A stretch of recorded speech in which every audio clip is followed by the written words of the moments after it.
de la iglesia, cuando estuvimos en los inicios, y si no en los inicios, algún año atrás quizá, estuvimos hablando acerca del tabernáculo de Moisés, ¿se recuerdan? Sí. Para los que estuvieron, usted puede ir a la Biblia y se va a dar cuenta que el tabernáculo no es otra cosa más que el reflejo de lo que el Señor ya había dado a conocer a Moisés, porque cuando se lo mostró y cuando le dio las indicaciones de cómo hacerlo, le dijo: vas a hacerlo exactamente como se te mostró en el cielo. Entonces, hermanos, nos damos cuenta nosotros que en los cielos o en el cielo hay un tabernáculo exactamente como aquel tabernáculo de Moisés, y que hoy en día también para nosotros es una sombra y figura, dice la palabra del Señor, para que entendamos muchas cosas en nuestra vida, porque ahora el tabernáculo no está hecho de manos de hombres, sino de manos o por las manos de Dios. Ese tabernáculo es usted y soy yo, porque la Biblia dice que somos piedras vivas en las manos del Señor. Pedro lo habla así y yo lo creo. Y entonces, hermano, nosotros nos damos cuenta que dentro del tabernáculo hay muchos utensilios. De hecho, cuando se hace un segundo templo y se dejan todas las bases o la figura o lo que Moisés había hecho en el templo de Salomón, todas las cosas se vuelven a hacer, lo único que con mayor lujo, con majestuosidad, digamos en un porcentaje superlativo de cómo era el tabernáculo anterior. De hecho, el rey David dice que cómo es posible que él pueda habitar en un lugar, en un palacio tan lleno de cosas extraordinarias, y que el Señor, su presencia tipificada en el arca del pacto, viviera o estuviera en una tienda. Y su anhelo y su deseo era precisamente hacer un templo, un tabernáculo, donde la presencia del Señor tipificada en esa arca del pacto pudiera estar ahí con la majestuosidad que para David representaba esa presencia del Señor, la cual él decía que era digna para estar en un lugar como más tarde Salomón lo construyó y se hizo y estuvo en aquel lugar. Tal vez esos datos usted no los tiene ahorita en su mente, pero se los estoy recordando y se los estoy diciendo, y si usted quiere leer, ¿verdad?, todo el Antiguo Testamento, se lo recomiendo, pero especialmente Reyes, en Primera y Segunda de Reyes usted lo va a encontrar. Va a ver también en los primeros 5, en el Pentateuco, va a encontrar usted, hermano, cómo fue la disposición del templo, especialmente en Éxodo, en Levítico y en Deuteronomio, se habla de ello. Y a través de Reyes usted va a encontrar, de Primera y Segunda de Reyes, usted va a encontrar cómo Salomón desarrolló esa obra majestuosa del templo. Amén. Entonces, ¿por qué estoy hablando de esto? Porque, hermano, ahora que nosotros somos parte del templo de Dios, diga conmigo: yo soy parte del templo de Dios. Ok, usted es una piedra viva que es parte del templo de Dios, o que queremos ser parte del templo de Dios. Es un utensilio, porque todos los utensilios eran para servir dentro del templo del Señor. Y cuando nos remitimos a ese templo y todo lo que había allá adentro, en el caso de Moisés pues eran unos cuantos, pero en el caso de Salomón eran muchos utensilios los que se mandaron a hacer.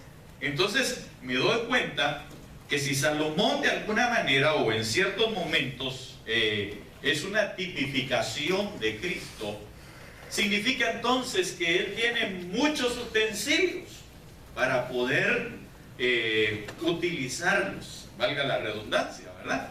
Pero quiero entonces llevarlo. Acompáñeme, por favor. Vamos a poner una base, y sobre de ello quiero hablar con usted en esta mañana. Segunda de Timoteo, capítulo 2 y verso 20. Y de ahí vamos a partir para poder transmitir esta enseñanza, y que el Señor nos auxilie por su Espíritu. Cuando lo tenga me dice amén. Segunda de Timoteo capítulo 2 verso 20. Dice la palabra del Señor: pero en una casa grande no solamente hay utensilios de oro y de plata, sino también de madera y de barro. Y unos son para usos honrosos y otros para usos viles. Es decir, para usos no tan honrosos, ¿verdad? O deshonrosos, podríamos decirle así. Se lo vuelvo a leer. Pero en una casa grande no solamente hay utensilios de oro y de plata, sino también de madera y de barro, y unos son para usos honrosos y otros son para usos viles. Amén. Que el Señor nos auxilie entonces. Mire pues, hermano, si estamos hablando de esos utensilios dentro de la casa y usted es parte de la casa del Señor, entonces quiere decir que usted es parte de esos utensilios de la casa del Señor. ¿Está de acuerdo conmigo? Ok. Si es parte de esos utensilios, quiere decir que usted tiene que desarrollar un servicio como tal. Ahora, lo grande y lo tremendo, hermano, es que cuando empezamos a analizar la palabra del Señor, nos damos cuenta que cada uno de esos utensilios, sea cual fuere su función o la función que va a desarrollar, simple y sencillamente, hermano amado, la Biblia dice que fue labrada, o fue labrado, o fue hecho, o fue de alguna manera, le dieron una forma. Ahora, estamos en una casa llamada la casa del Señor, ¿verdad que sí? Que nosotros pertenecemos, o todo aquel que le ha abierto su corazón a Cristo Jesús y ha permitido que Él entre a su corazón y hacerlo Señor sobre su vida, le está diciendo también: yo quiero pertenecer a tu casa. Yo quiero pertenecer a la mesa donde tú te reúnes con los tuyos. Y entonces, hermano, la Biblia dice allí en 2 de Timoteo que en esta casa grande hay diferentes utensilios. Que hay vasos, sean de barro, sean de madera, sean de oro, sean de plata. Y yo quiero que le eche un vistazo al hermano que tiene al lado suyo, ¿verdad? Para ver si no tiene cara de barro, o tiene un barro, dice alguien ahí, o de madera, o de oro, o de plata. Yo no sé.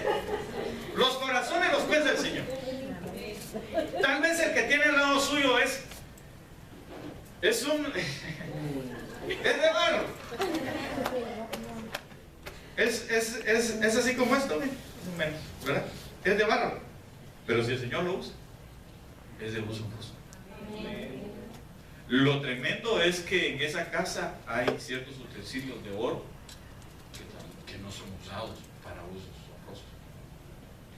Pero no vamos a hablar de eso. Eso lo vamos a hablar otro día. Yo lo que quiero platicar con usted es de lo siguiente. Yo titulé a este tema: santificando los utensilios del tabernáculo. ¿Por qué? Porque si hay utensilios, sean de barro, sean de madera, sean de plata o sean de oro, hay una necesidad para utilizarlos, y es la santificación de los mismos. Porque usted puede tener un vaso de oro en su casa, pero que esté todo sucio, y no va a ser el primero que va a agarrar para poder servirse un vaso con agua. Pero puede hacer que tenga uno, así como este, de barro o de cerámica, o como usted le quiera llamar, que esté limpio, y es entonces el primero que va a utilizar. Así que en esta casa grande es necesario que nosotros nos santifiquemos, para que entonces Dios nos pueda dar un uso a nosotros.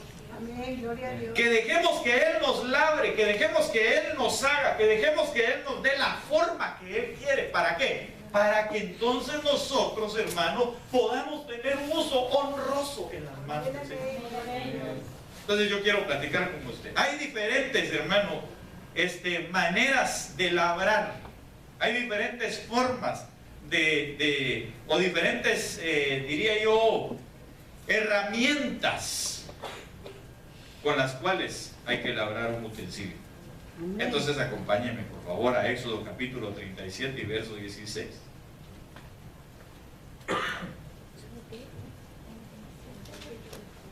Eso es para ponerle, para decirlo, para enseñarle, ¿verdad? Que ahí están los utensilios.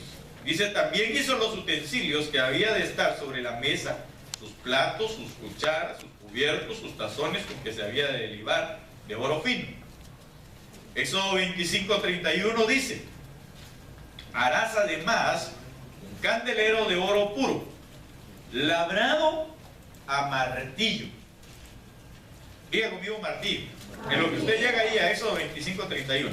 El 37:16 es para que pongamos otra vez la base de los utensilios. Dice, harás además un candelero de oro puro labrado a martillo, que se hará el candelero, su pie, su caña, sus copas, sus manzanas y sus flores serán de lo mismo. Cada uno tiene una significancia, pero no estamos viendo el tabernáculo, sino que estamos viendo la santificación de aquel, o el labrarlos, ¿verdad? El hacerlos aptos para ser utilizados. Éxodo 40:9 dice, y tomarás el aceite de la unción y ungirás el tabernáculo y todo lo que está en él y lo santificarás con todos sus utensilios y será santo. Ok, entonces, perdón, yo quiero hablar con usted de la primera herramienta, que es el martillo. El martillo. Y yo sé que eso, ya, con solo decir martillo, dice uno, seguramente aquí van a haber clavos.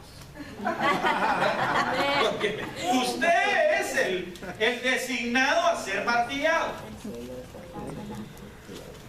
Diga, yo soy el designado a ser martillado. Mire, por eso yo le he dicho muchas veces, cuando usted se acerca a este lugar a escuchar la palabra del Señor, el mensaje no es ni para la suegra, ni para el que no vino, ni para mi amigo que está viendo televisión allá en su casa. No, no, no. El mensaje es para usted. Es decir, el martillo de Dios viene para labrarlo a usted, porque lo que Dios quiere es hacerlo un utensilio, valga la redundancia, útil en sus manos. Un utensilio que le pueda servir a Dios.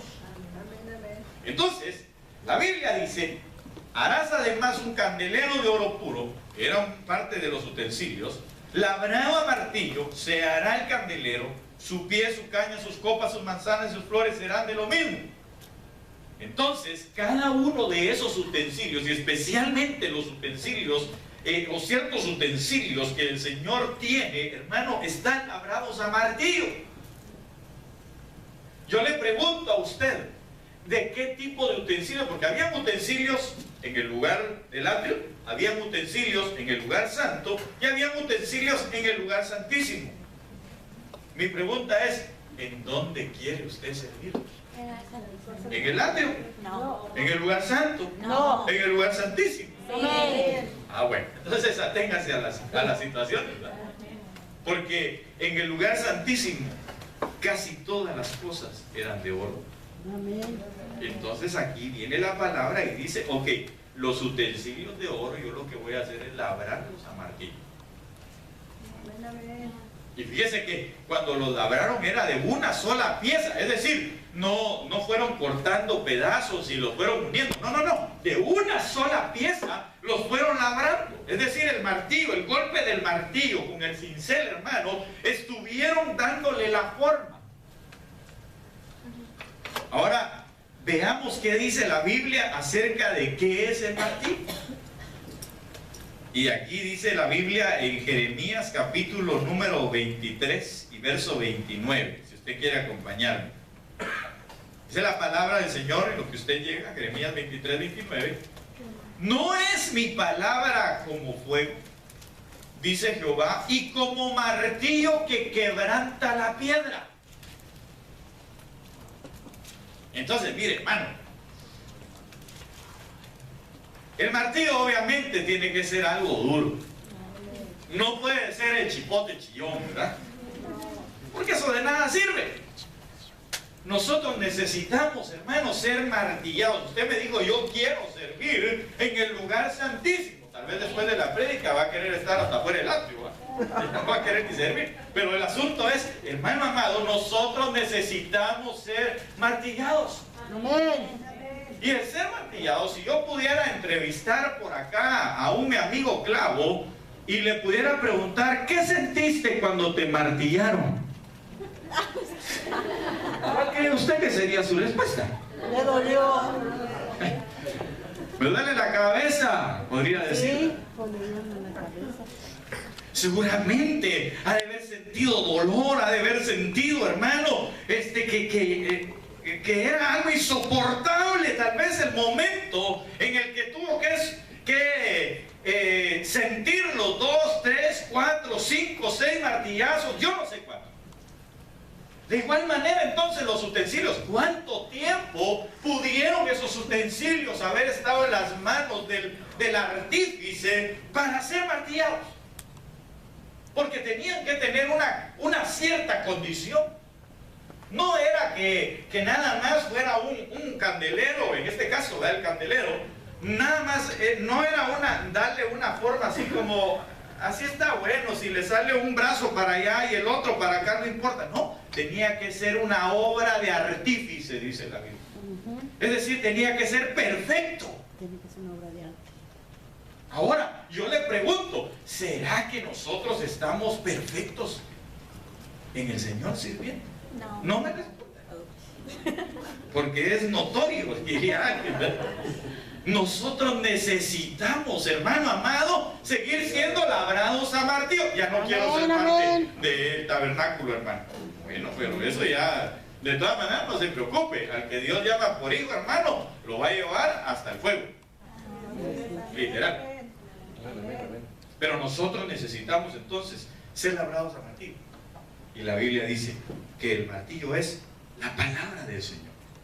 Por eso muchas veces cuando venimos a la iglesia, cuando escuchamos, hermano, una palabra y nosotros estamos en la condición contraria a lo que la palabra nos está pidiendo, exigiendo, llevando para la santificación, nos sentimos, hermano, como aquel candelero que está siendo golpeado. No, es que lo que pasa es de que aquí al pastor todos le vienen a chismear, le vinieron a decir cómo es mi vida y por eso hoy me agarró a mí. Ajá. Es primera vez que vengo, dirá mi hermana Vicky, ¿verdad? Y ya René le fue a decir todo lo que yo era. No, no es eso. Es que la palabra del Señor es como un martillo que cuando necesitamos, hermano, o cuando Dios más bien necesita que nosotros quitemos esa arista que está en nuestras vidas, puede ser orgullo, puede ser rencor, puede ser, qué sé yo, un falso testimonio contra alguien, puede ser mentira, puede ser lo que usted quiera, cualquier pecado que Dios quiere que se quite de nosotros para ser un utensilio que pueda ser honroso en las manos de Dios. El Señor va a enviar su palabra. Amén. Y entonces cuando llega la palabra, hermano, y nos habla a nosotros y nos dice que nosotros debemos de que nosotros debemos dejar el pecado, que nosotros debemos de cambiar nuestras actitudes, que nosotros debemos de dejar de ser de mecha corta y empezar a hablar con los demás de una forma más cariñosa, que podamos nosotros ser misericordiosos, pacientes, etcétera, que dentro de nosotros pueda desbordarse el amor de Cristo Jesús. Eso duele, eso es difícil, porque sabe cuál es la situación, que el martillo no viene sino cuando la prueba llega. Y entonces tal vez usted se va gozoso. El martillo, déjeme decirle, es claro, sí, la palabra cuando sale de un púlpito, pero también cuando está allá afuera uno y llega a la casa y se da cuenta que de repente tiene una situación con su esposa, con su esposo, con sus hijos, y ya se le va a salir el hall cuando de repente, ay, la Biblia dice que mis palabras deben de ser, Señor, sazonadas con sal. ¿Cómo le respondo? ¿Qué le digo? ¿Qué hago? La blanda respuesta aplaca la ira. Y ya va usted a decirle algo cuando la blanda respuesta aplaca la ira. No, mira mi amor, no, mi cielo, No, mira. Y aquella señora que estaba como fiera,